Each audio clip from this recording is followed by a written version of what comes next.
দিনের বেলার কথা কইলো, দিনের খবর কইলো, রাতের খবর কেউই কইলো না। এখন আমরা সকল ব্যবসায়ী বড়জোর 10টা 9টা 11টা 12টা পর্যন্ত আমরা ব্যবসা করি।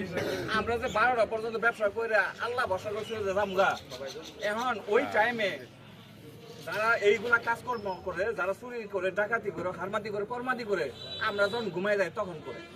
আমরা যখন সকল ব্যবসায়ী বাজার ফিরে যাই গেলাম গা, তখন ওরা এই কামটা করলো। এই কামের ওর সঙ্গে প্রতিবাদ কে করবে?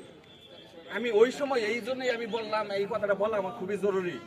আমি এই বাজারের আশেপাশে যারা আছে কমপক্ষে 10 জনের নেতৃত্বে নাহলেও 500 জনের সদস্য নাম তালিকা থাকবে।